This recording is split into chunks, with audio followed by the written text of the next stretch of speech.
Kalau apito ko niya may papangalan ona bola salut de tao kita kaya kita tahu kapan saya ada programa angin begonya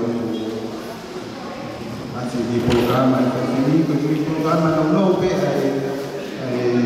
programa ini di kode hospital ya tahu kita kau ada apa mau berani kau boleh berbuat kalau ini Kipiso si suka itu namanya dari aku ini kepulauan sama mau di atas memang di Papua ada kemata programa seperti Papua.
ke katoa mai tō kō whalaha, tālu ni ki pamataan.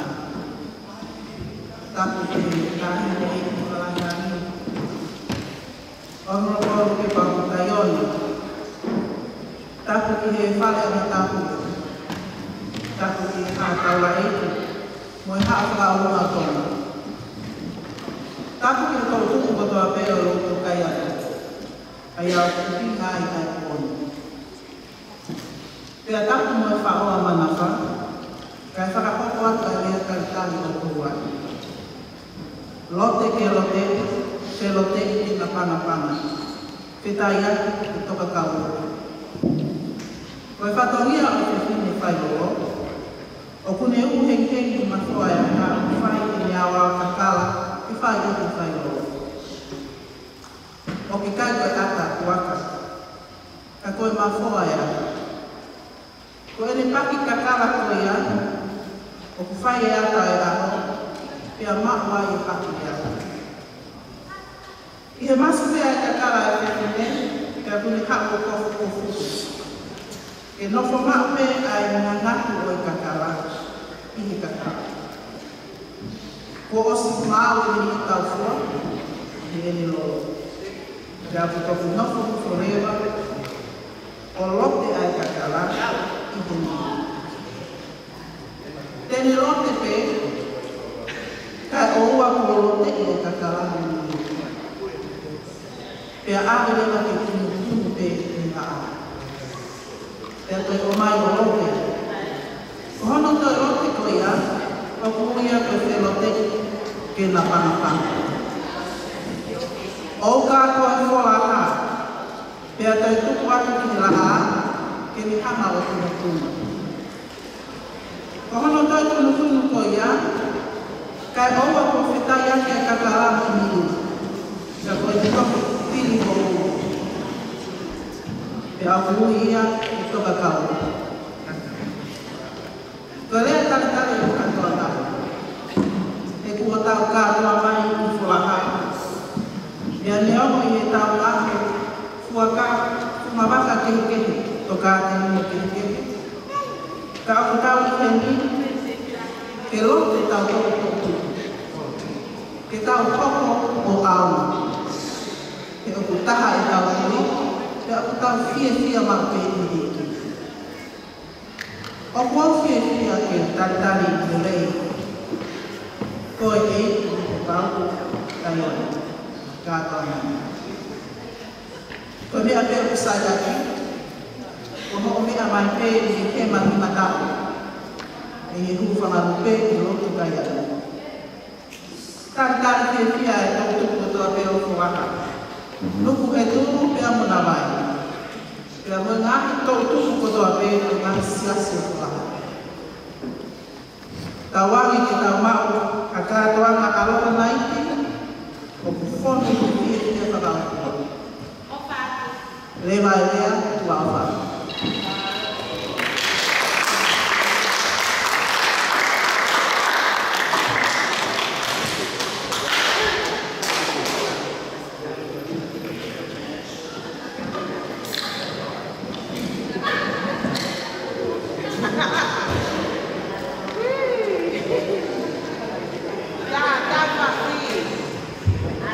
Patunga e te whatoa ngā, ko patu te loto ni pa te tua, pa te tua a, pa te whoko e te loto.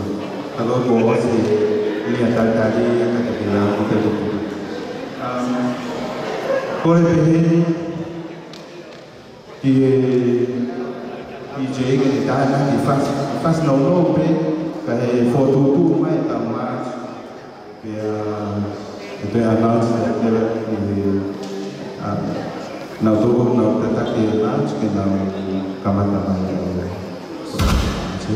Ke March koe kong hawa koe e te tau programa ni koe.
lo mampu semua kuat kita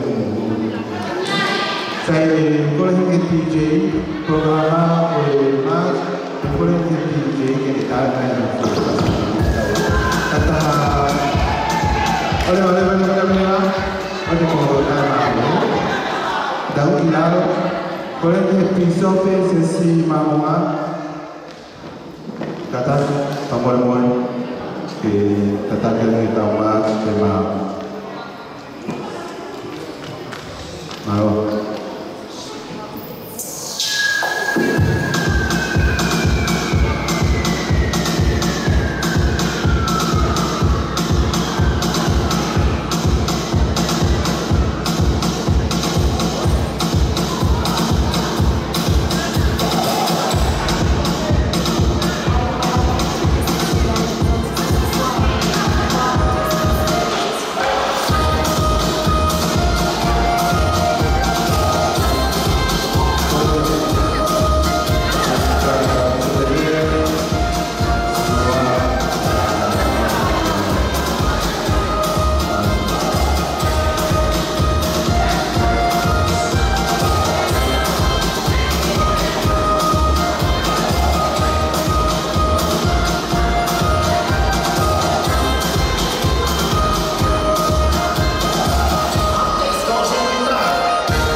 kita mau buat dulu lagi kita buat tadi kowe pasti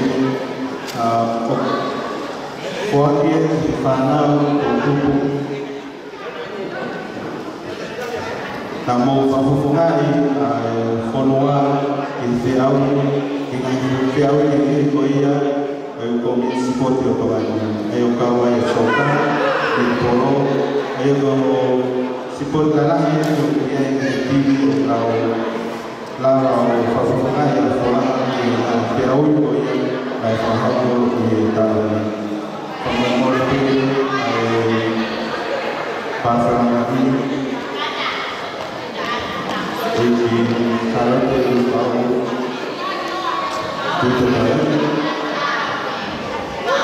Kodi ya penamani kodi itu majemua penamani tamai itu kolana kodi hari yang majemua kuat yang akan pada nanti awal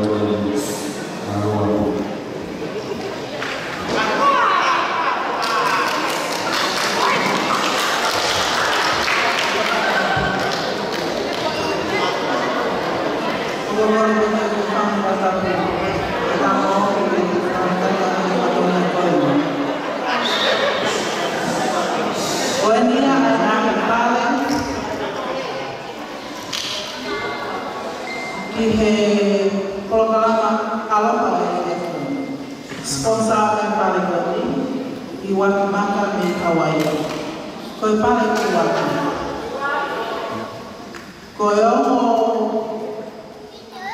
the best couple wearing the aloha tonight o kufuaki kai paling kuat dia Ivana Moiboa.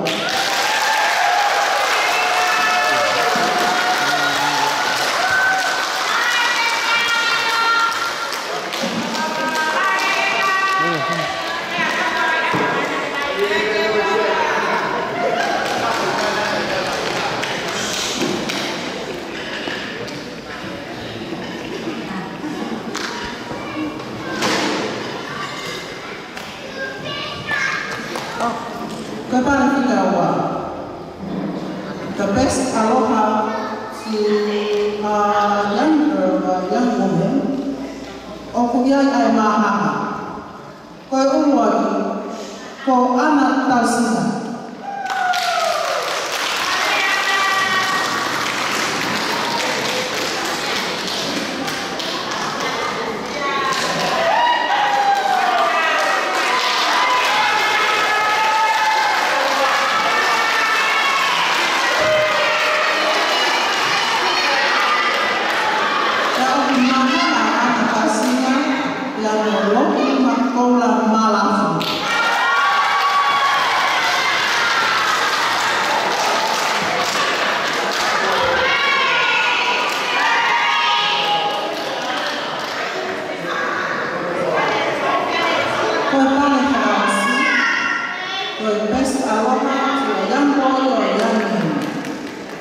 Pea o kufuaki kia, ona la tawhea.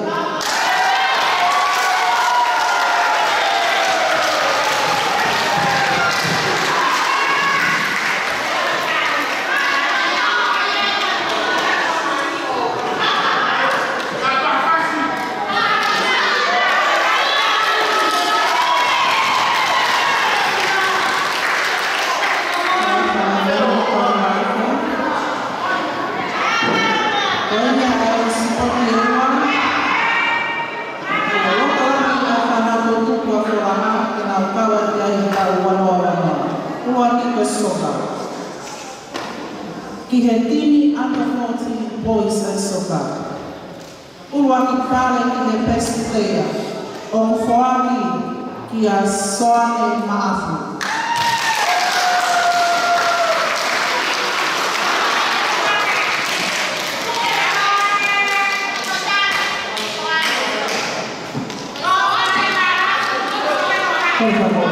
Soane Maafu. Under 14 points, Palikawa, the best discipline. O kufuatia kia lapa sonasi.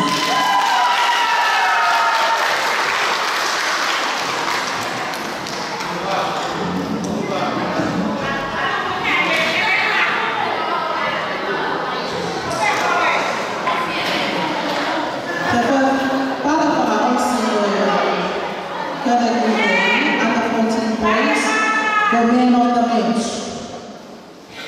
O kulon kelele ay fayapo, kapoko, kawainga. O komitsno kafolaha, ke fuakia, ya tabio makarta.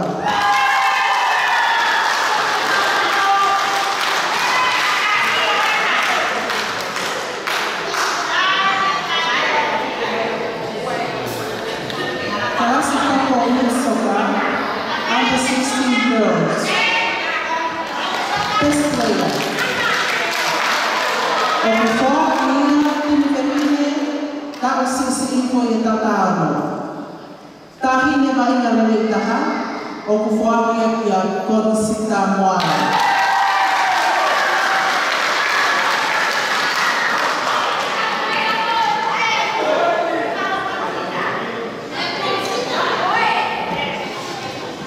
Panengkawa, Minnesota naman pagpili, kausilip at tatahalo. The best discipline. O kukuha kia, konsita moala.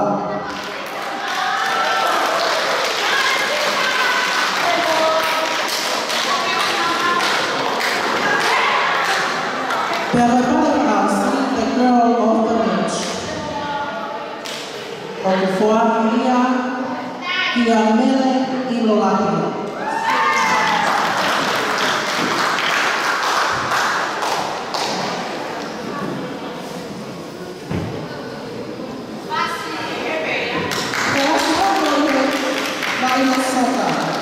Senior girls. Kau tak ingin bagaimana kalau memata monelita, yaitu tamat kini lalaki yang soga. Aku faham ia konsita moala.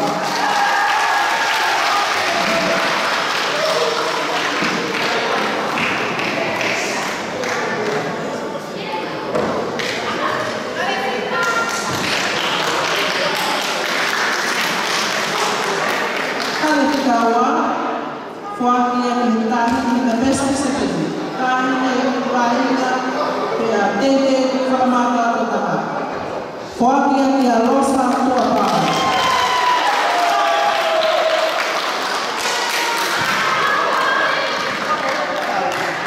Kale karausi tim songa para define lalaki ini. The girl of the match. Loto lelea fayako kaupopo kawainga. Que filini a sinai ako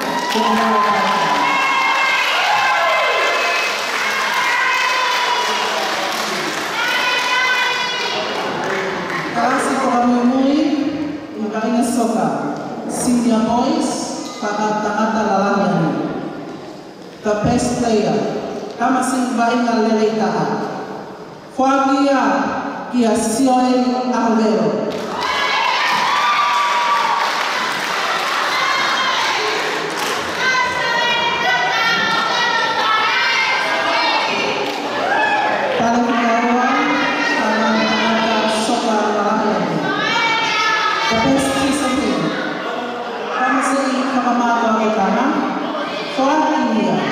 Ia faham bahwa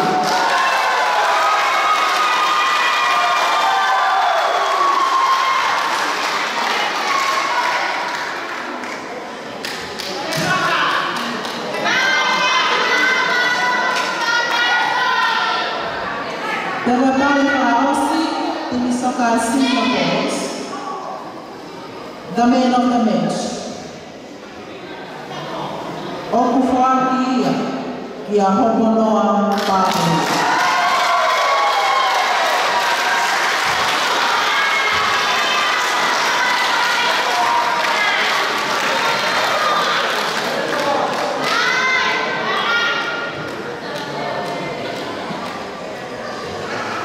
Então, se pontificar kau kia i whanau se sai o te mokoa. Koe wahina netpo. Netipo. I he karasi o e anta e ti, whanau i iki, ta o singi mo kakawai. Uruangi pale, the best shooter, tahine whakahore rei taha. Omu awe ia, kia utu kakala ahoweo.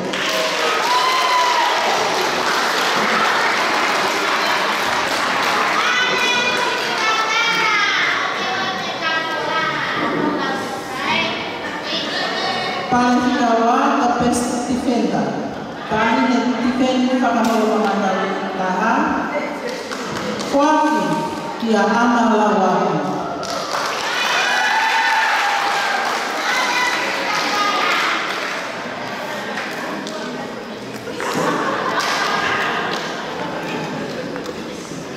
Pale Paraosi, tau anta e ti Nepoti, the best netball player. Kuaki, kia Lenny Paho.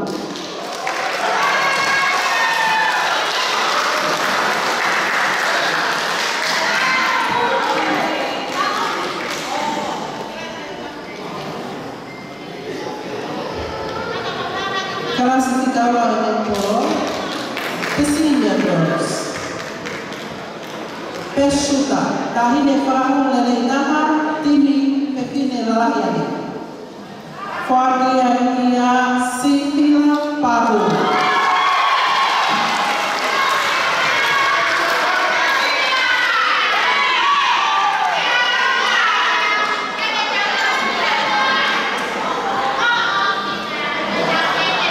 The best defender senior girls netball team. Tahine pepine rei taha, whakia Mahimvani.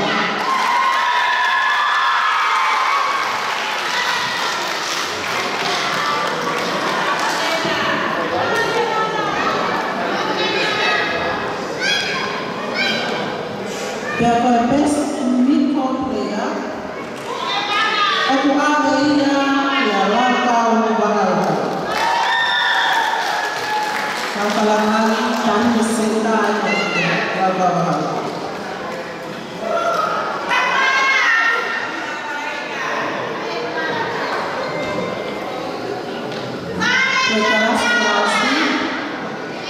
Ausi atau paling poin.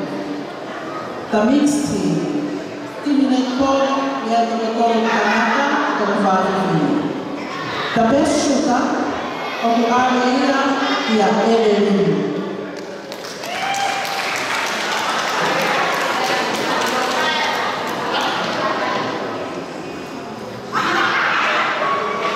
Kikawa, the best defender, tahine, masih defender itaha. Omu ave kia lolo pahumu.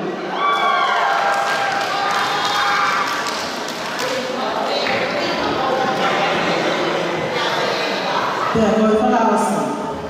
I he mixed team na netball, the best mid-court player, oku oange ia Maha Christopher. Kapalangani, nagigata kaya ay World Cup Naomi.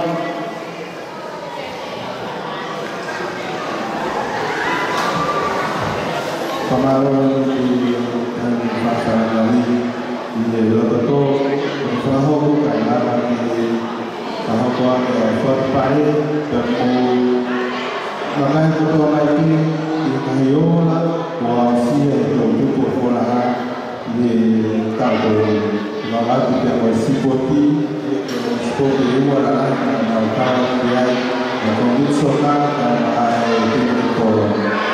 Jadi kalau ada detail bisa program ekonomi di tanah di atas berbagai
entertain hopefully para ini tim Nepal koya kawan iwake wanwa kalau berarti para ini tim Nepal rumah kalau besok lewat atau tamat